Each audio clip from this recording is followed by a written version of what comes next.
मन में धारण करके शुभ अवसर आने पर मां पार्वती जी को श्री राम जी की कथा भगवान शंकर जी सुनाते हैं।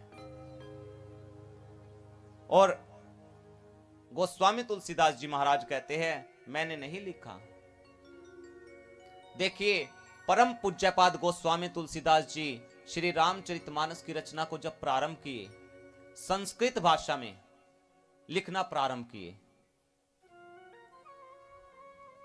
प्रातः से लेकर के सायंकाल तक लिखते, रात्रि को विश्राम करते, अगले दिन प्रातःकाल उठते, उठकर को देखते, जो भी पहले दिन लिखा था वो सब मिट जाता। अगले दिन फिर ऐसे ही हुआ, ऐसे निरंतर रूप से 7 दिन तक चलता रहा। संस्कृत भाषा में लिखते, सुबह से शाम तक लिखते, अगले दिन आते और पूरे दिन की मेहनत खराब।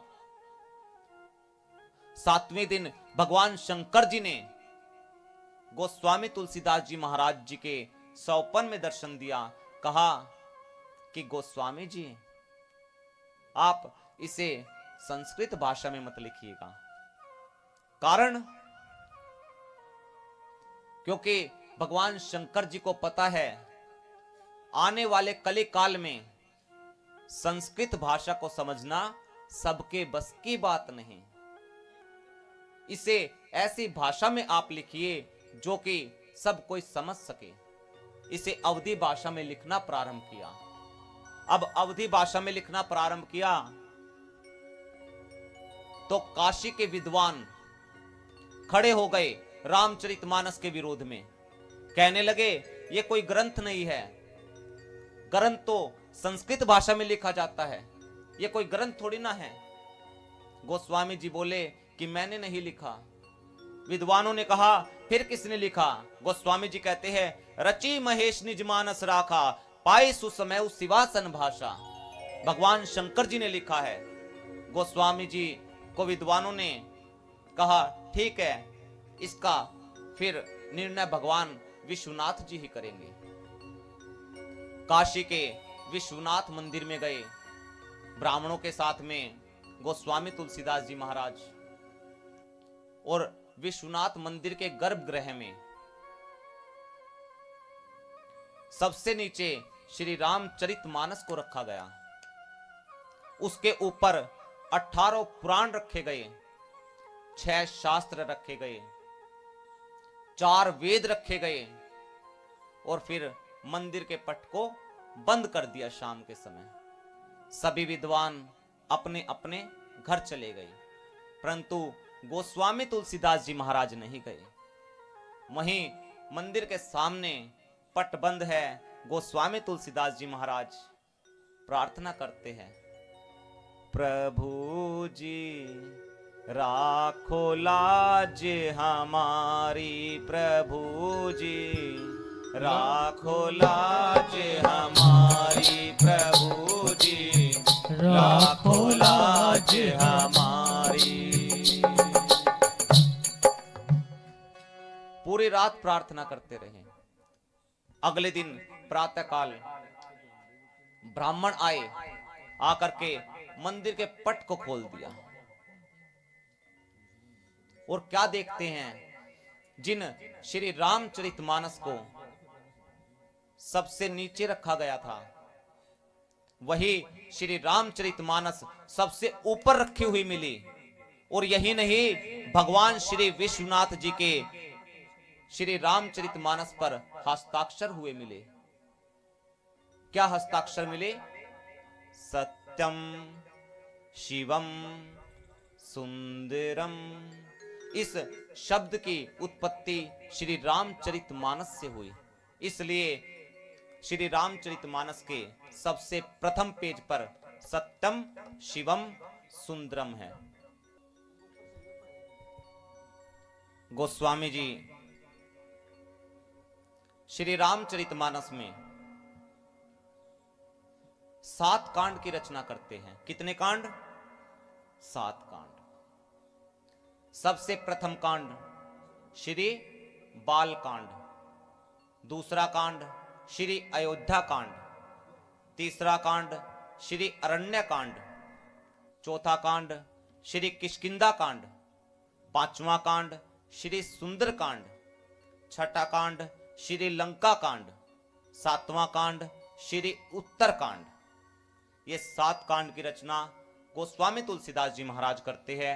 इनमें से जो 7वां कांड है श्री उत्तर कांड, इस उत्तर कांड में जीव के जीवन की कोई ऐसी समस्या नहीं, कोई ऐसा प्रश्न नहीं जिसका उत्तर श्री उत्तर कांड में ना हो।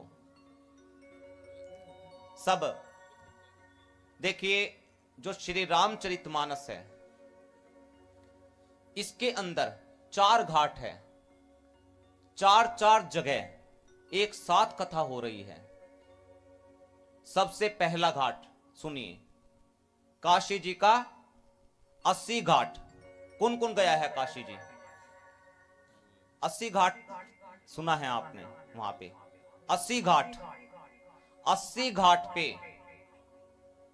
वक्ता के रूप में गोस्वामी तुलसीदास जी महाराज है और श्रोता के रूप में साधु संत समाज कह लीजिए या गंगा मैया कह लीजिए या परम पूज्यपाद गोस्वामी तुलसीदास जी महाराज कहते हैं, स्वांत सुखाए तुलसी रघुनाथ गाथा।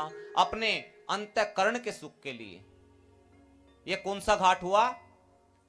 80 घाट, श्री रामचरितमानस का सबसे प्रथम घाट। यहां पर गोस्वामी तुलसीदास जी महाराज कहते हैं कि मैं आपको वो कथा सुनाऊंगा जिस कथा को तीर्थराज प्रयाग में श्री याज्ञवल्क्य ऋषि जी ने भरद्वाज मुनि को सुनाया।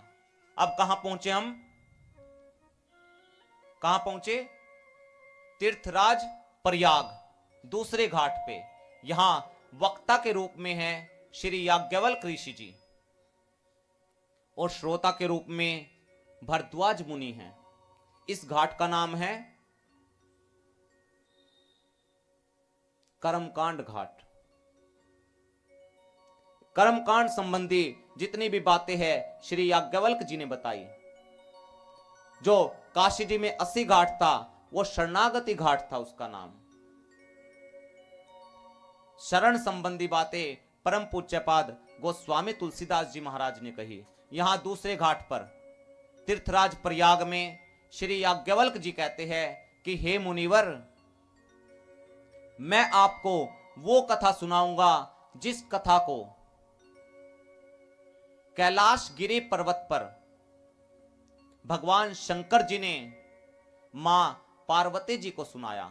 अब कौन से घाट पहुंचे हम? तीसरे घाट पर। इस घाट का नाम है ज्ञान घाट। जितनी भी मानस के अंदर ज्ञान संबंधी बातें हैं वो सब भगवान शंकर जी मां भवानी जी को बताते हैं। अब यहां पर भगवान शंकर जी मां पार्वती से कहते हैं, हे देवी, मैं आपको वो कथा सुनाऊंगा जिस कथा को नीलगिरी पर्वत पर श्री काकभुशुंडी जी महाराज ने पक्षीराज गरुड़ को सुनाई।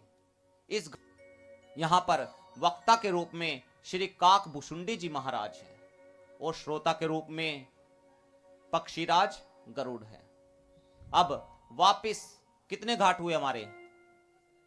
4। अब 5वां घाट कौन सा है? ये खेकड़ा के शिव मंदिर का घाट। यहां पर वक्ता के रूप में प्रभु राम जी की कृपा से आने वाले 7 दिनों तक मैं आपको श्री रामचरितमानस कथा को श्रवण कराने का प्रयास करूंगा और आप श्रोता के रूप में इस श्री रामचरितमानस को, इस श्री रामचरितमानस रसिक बन करके इसको श्रवण करेंगे। और इस हमारे 5वें जो घाट का नाम है, क्या नाम है? क्या नाम रखा जाए? भाव घाट। आपको सभी को बड़े भाव से सुनना है आने वाले समय तक।